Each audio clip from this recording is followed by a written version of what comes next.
الحمد لله نحمده ونستعينه ونستغفره ونعوذ بالله من شرور أنفسنا ومن سيئات أعمالنا من يهده الله فلا مضل له ومن يضلله فلا هادي له ونشهد أن لا إله إلا الله وحده لا شريك له ونشهد أن سيدنا ومولانا محمدا عبده ورسوله.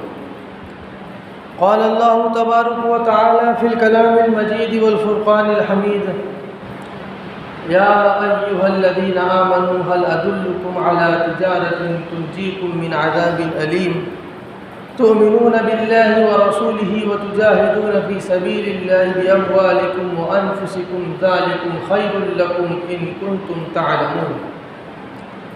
وإذا قال النبي صلى الله تعالى عليه وسلم: التاجر الصدوق الأمين مع النبيين والصديقين والشهداء والصالحين وحسن أولئك رفيقا، او كما قال علیہ الصلاۃ والتسلیم. میں فقیروں سے بھی کرتا ہوں تجارت اکثر، جو ایک پیسے میں لاکھوں کی دعا دیتے ہیں. معزز سامعین اعظام، آج سفر المظفر کا چوتھا تاریخ ہو چکی ہے.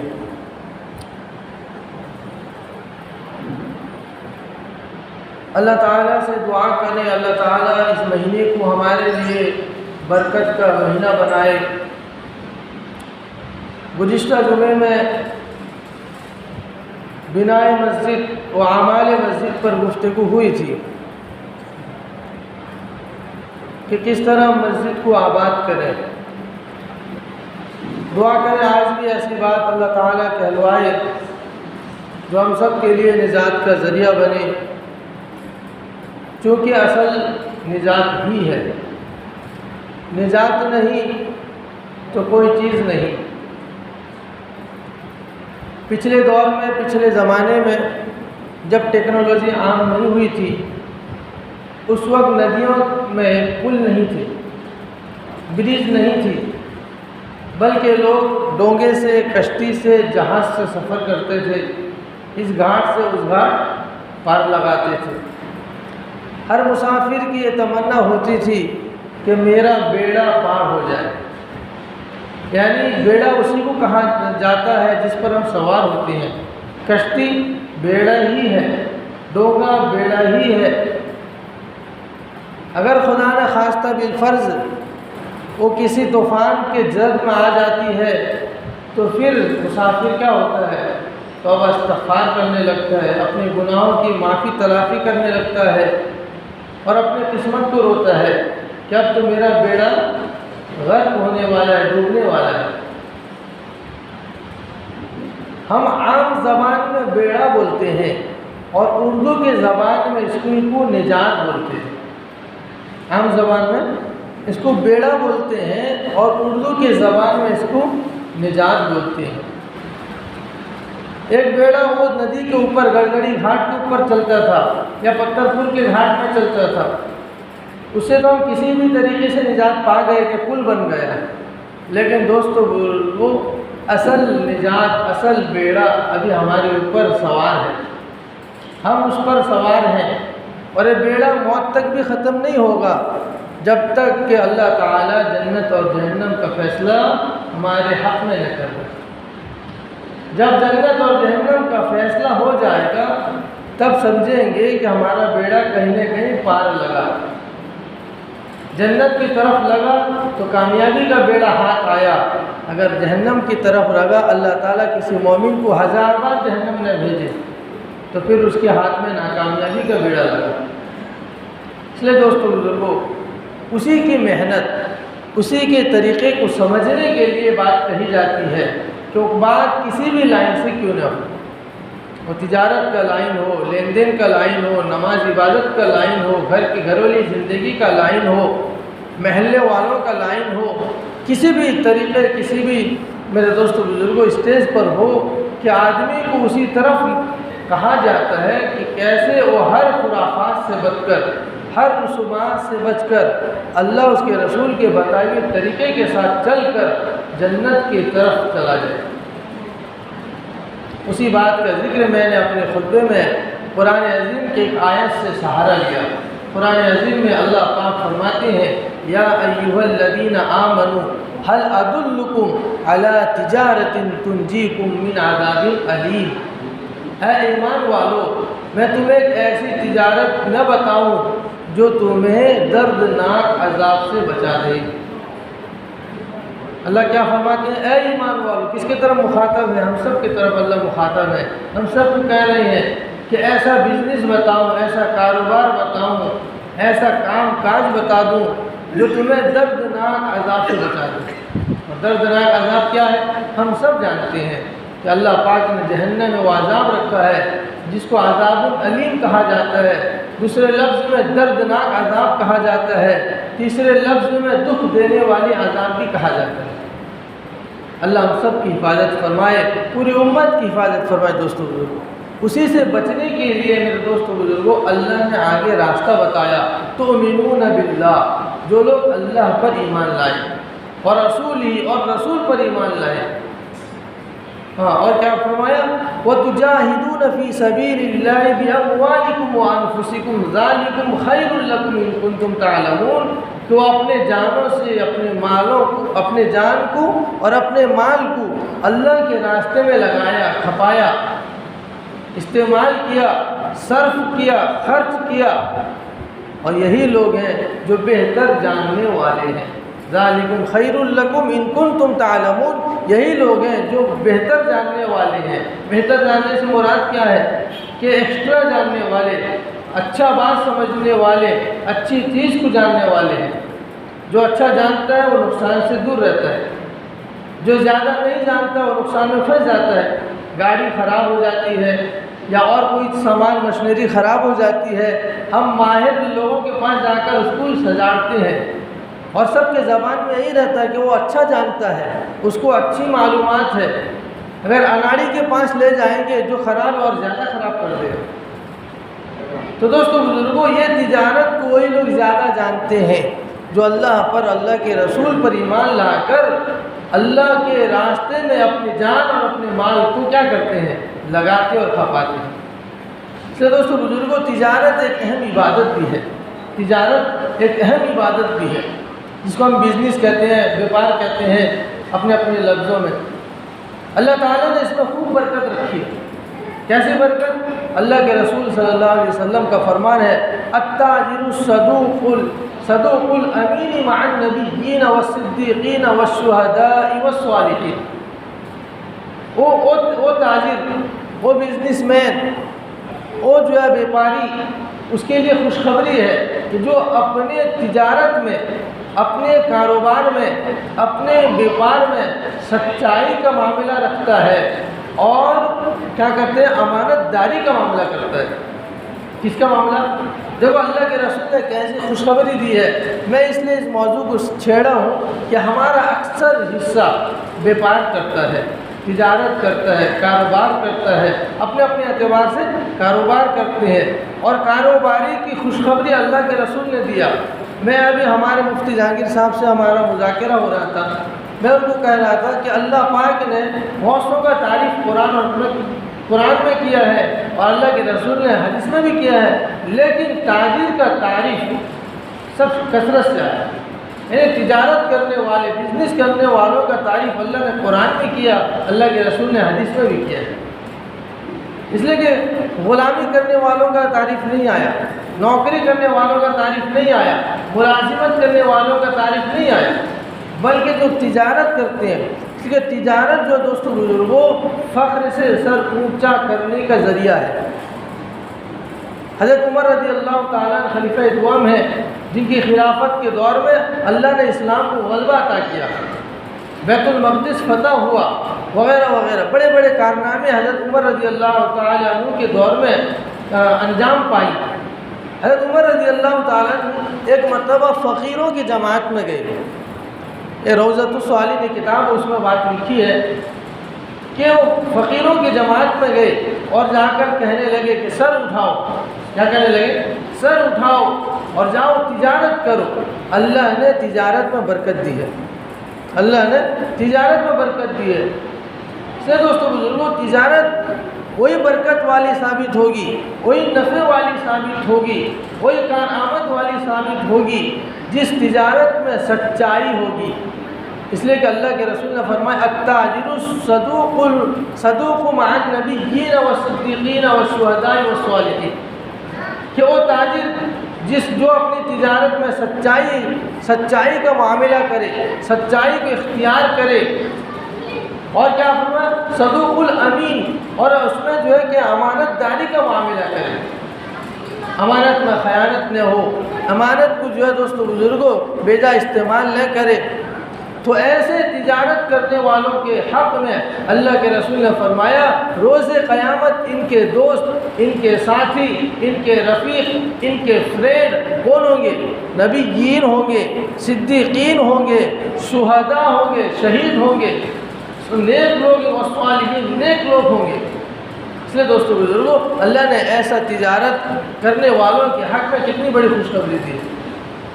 اس لیے رسول اکرم صلی اللہ علیہ وسلم نے فرمایا کہ جو آدمی تجارت اس نیت سے کرتا ہے کہ وہ کسی کے سامنے ہاتھ نہ پھیلائے، اپنے اہل و عیال کے پیٹ کو بھرنے کے لیے کرتا ہے، اللہ تعالیٰ کل قیامت کے دن اس کے چہرے کو 14ویں رات کے چاند کی طرح چمکائیں گے۔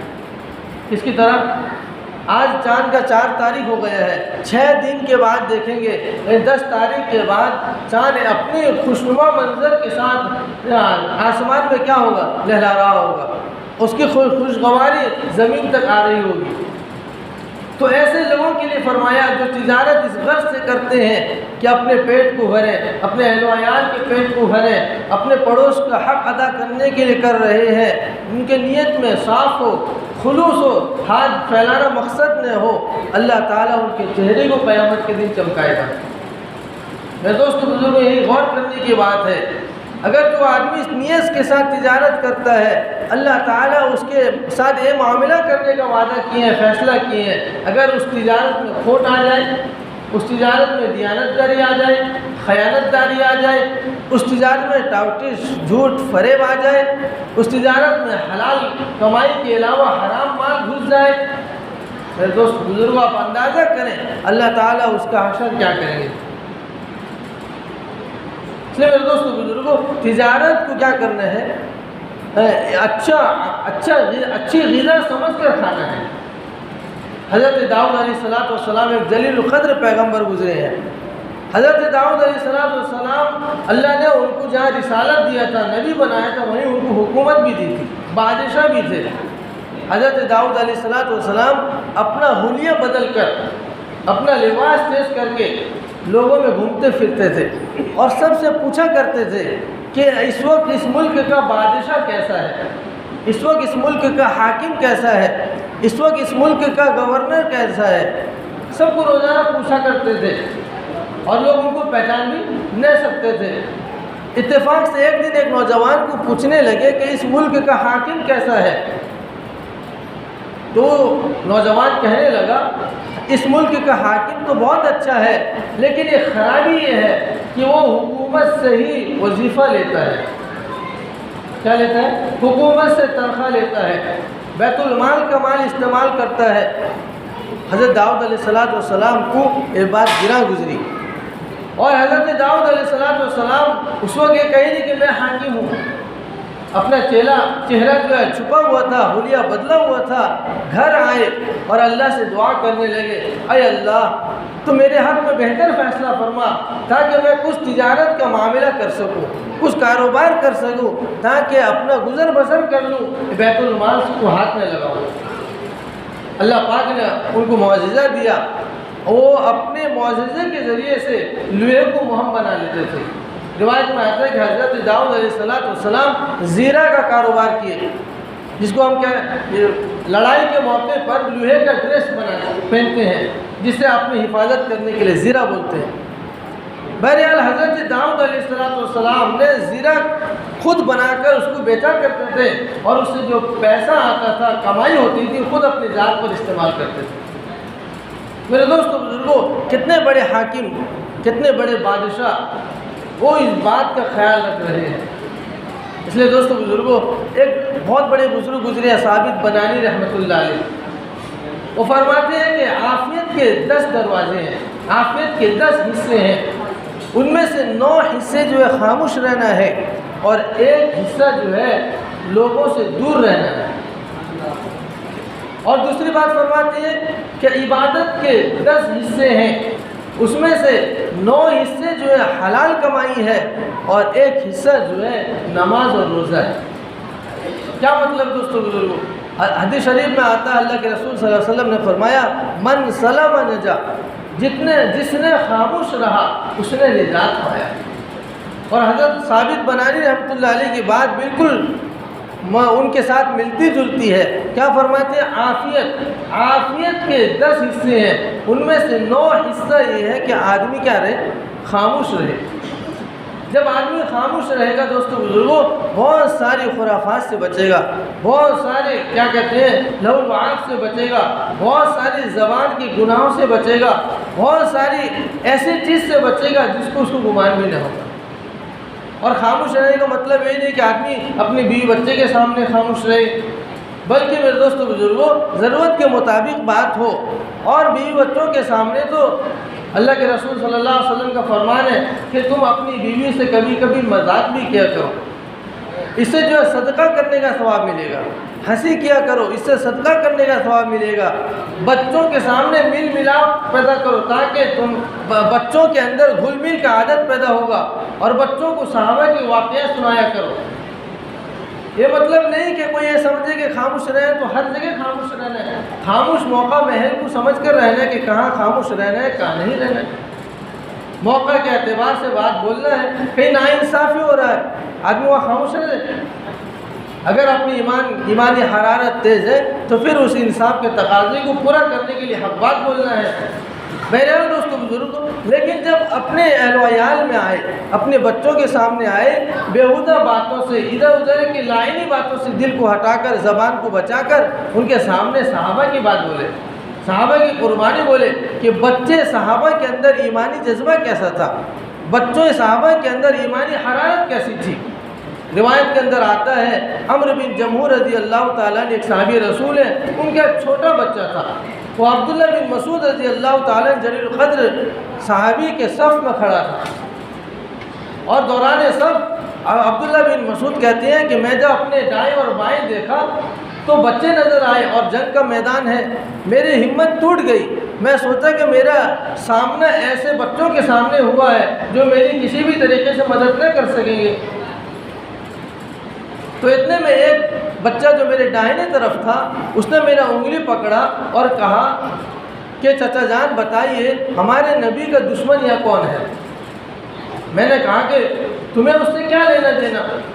اتنے میں دوسرے بچے نے جو میرے بائیں طرف کھڑا تھا، اس نے میرے انگلی کو کھینچا اور کہا چچا جان ہمیں خبر موصول ہوئی ہے، ہمیں خبر ملی ہے کہ ایک شخص ہے مکہ میں جس کا نام ابو جہل ہے، وہ ہمارے نبی کو گالیاں بکتا ہے، بتائیے اس میدان میں کہیں ہے؟ تو میں نے کہا کہ تمہارا اس سے کیا لینا دینا، تم اس سے کیا کرو گے؟ تو دونوں کہنے لگے کہ جو ہمارے نبی کو گالی بکتا ہے ہم اس سے جہاد کریں گے، جنگ کریں گے۔ کچھ دیر کے بعد ابو جہل میرے نگاہ کے سامنے آیا جو اپنے پارٹیوں کے صف کو درست کر رہا تھا۔ میں ان دونوں بچوں سے کہا کہ دیکھو تم جس آدمی کے بارے میں مجھے پوچھ رہے تھے وہ سامنے نظر آ رہا ہے۔ میرے زبان سے یہ بات ابھی نکلی بھی پوری نہیں تھی کہ دونوں بچے، جو میرے دائیں طرف ایک بچہ تھا، بائیں طرف ایک بچہ تھا، دونوں کے دونوں اپنے تلوار کو جو ان کے قد سے بھی زیادہ بڑا تھا لے کر فوراً دوڑ لگائے۔ میں عبداللہ بن مسعود کہتے ہیں کہ میں دیکھ رہا تھا ایک بچہ جا کر ابو جہل کے پیر پر وار کیا، دوسرے بچے اس کے گھوڑے پر وار کیا اور اس کو دربھنگا کر کے یعنی کہ در زخمی کر کے زمین میں گرا دیا۔ اور عبداللہ بن مسعود کہتے ہیں کہ میں جا کر اس کو پورا ٹھنڈا کر دیا۔ میرے دوستو بزرگ، اس طریقے کا اگر واقعہ ہم اپنے بچوں کو سکھائیں گے ان کے اندر ایمانی جذبہ پیدا ہوگا، ایمانی قدر پیدا ہوگی، بچوں کے اندر بھی ایمانی کیا ہوگا؟ جوش پیدا آئے گا۔ آج ہم ان کو ادھر ادھر کی باتیں سناتے ہیں جس سے بچوں کے اندر کم ہمت بھی پیدا ہو جاتی ہے، بچوں کے حوصلے توڑ جاتے ہیں، بلکہ بچوں کے حوصلے کو بلند کرنے کے لیے صحابہ کی قربانی سنانی پڑے گی۔ بہرحال دوستوں بزرگوں، حضرت ثابت بنانی کہتے ہیں عافیت کے 10 حصے ہیں، 9 حصے خاموش رہنا ہے اور 1 حصہ دوستوں بزرگوں لوگوں سے دور رہنا ہے۔ جب ہم لوگوں سے دور رہیں گے، کنارہ کش رہیں گے، اس سے ہمیں 2 فائدہ ہوگی۔ ایک فائدہ تو یہ ہوگی کہ ہمیں جو ہے بیہودہ باتوں سے دور رہنے کا موقع ملے گا، لعن طعن سے دور رہنے کا موقع ملے گا، اور دوسرا فائدہ ہوگا قرب خداوندی میں میرے دوستوں بزرگوں کیا ہوگا؟ بڑھوتری پیدا ہوگا۔ بہرحال دوستوں بزرگوں، یہ تجارت کی بات چل رہی تھی۔ تجارت میں آدمی کو چاہیے کہ تاجر کو 3 باتوں کا خوب خیال رکھے۔ تاجر کو چاہیے کہ 3 باتوں کا خوب خیال رکھے، یعنی 3 بات کو تین بات سے زبان کو بچائے، 3 بات سے دل کو بچائے، اور 3 بات کی دل میں فکر لے کے چلے۔ 3 بات کو زبان سے بچائے، اس میں سے ایک بات یہ ہے کہ تاجر کو ہرگز بھی نہ ہونی چاہیے کہ وہ اپنے کاروبار میں جھوٹ بولے، ہرگز بھی۔ اور دوسرا، تاجر کو ہرگز بھی اپنے کاروبار میں خیانت داری نہ کرنی چاہیے۔ اور تیسرا، تاجر کو اپنے کاروبار میں ذرے بات پر قسم نہیں کھانی چاہیے۔ جب تاجر ان 3 بات میں مشغول ہو جائے گا، اللہ اس کی تجارت کی برکت کو چھین لیں گے۔ جھوٹ بولنے کی وجہ سے جو نفع اس کو نظر آنی چاہیے وہ ختم ہو جائے گی۔ اس لیے دوستوں بزرگوں، تجارت میں جتنا آدمی پاک و صاف ہوگا، نفع اتنا زیادہ کمائے گا۔ اور دوستوں بزرگوں، کیا کرنی چاہیے؟ یہ مشاہدہ کر کے آپ دیکھ سکتے ہیں۔ اس لیے حضرت علی رضی اللہ تعالیٰ اللہ کے رسول صلی اللہ علیہ وسلم کے داماد فرماتے ہیں کہ اگر تاجر عالم نہیں تو سود کے کاروبار میں ضرور پڑے گا۔ اگر تاجر عالم نہیں تو سود کے کاروبار میں ضرور پڑے گا۔ اس لیے دوستوں بزرگوں، تجارت کو ایک نقصان کی طرف لے جانے والی ایک اہم بیماری یہ ہے کہ سود کا کاروبار، انٹرسٹ کے ساتھ پیسہ لانا۔ میرے دوستوں بزرگوں، بہت سارے لوگوں کا شکایت بھی ہے کہ ہمارے کاروبار میں برکت کیوں نہیں ہوتی۔ اگر آپ ذرا غور کر کے دیکھیں گے، بات کو سب طرف سے ملا جلا کر اور علماء اکرام سے مشورہ کر کے، دین کے جاننے والوں سے مشورہ کر کے دیکھیں گے تو آپ کو اس کا بیماری کا جڑ پتہ چلے گا کہ میں نے اپنے کاروبار میں جو سود لگایا ہے، انٹرسٹ لگایا ہے، اس کی وجہ سے میرا جو نفع ہے وہ ادھر چلا جا رہا ہے سود کے دینے میں، تو مجھے نفع کہاں سے نظر آئے گا؟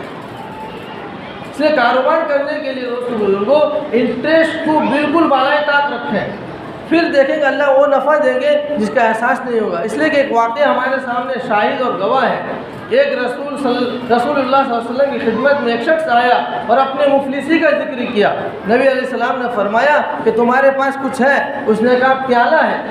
واقعہ بڑی طویل ہے، لیکن نبی نے فرمایا کہ تم اس پیالے کو لاؤ۔ نبی نے نیلام کر دیا۔ ایک آدمی کہنے لگا میں 1 درہم میں خریدوں گا، دوسرا کہنے لگا کہ میں 2 درہم میں خریدوں گا۔ نبی نے 2 درہم میں اس پیالے کو بیچ دیا اور دونوں درہم لیے۔ اس آدمی کو بلایا کہ لو 1 درہم میں اپنے گھر کا سامان سودا پتر خرید کے لا کے دو اور 1 درہم میں کڑھاڑی خرید کے لاؤ۔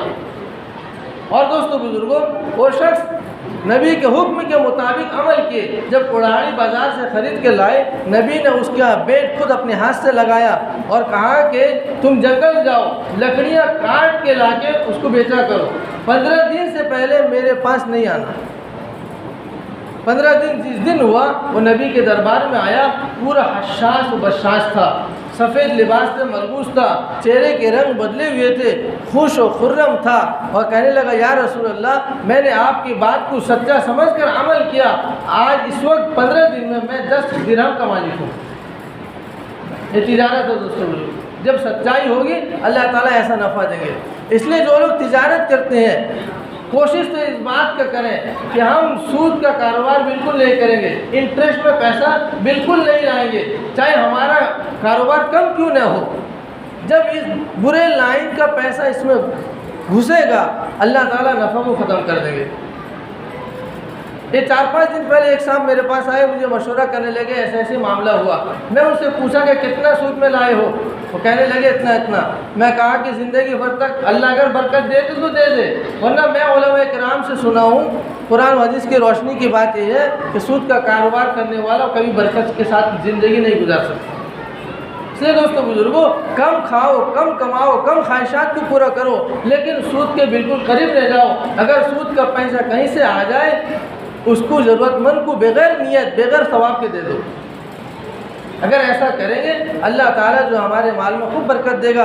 پھر ہم اپنے آنکھوں سے دیکھیں گے ہمارے اندر وہ برکتیں کیسی آئی. اللہ تعالیٰ سے دعا ہے اللہ تعالیٰ مجھے اور آپ کو تجارت کے اصول کے ساتھ تجارت اور کاروبار کرنے کی توفیق عطا فرمائے. اور اللہ تعالیٰ سے دعا ہے اللہ ہمارے تجارت میں خوب برکت عطا فرمائے. آمین. وآخر دعوانا ان الحمد للہ رب العالمین.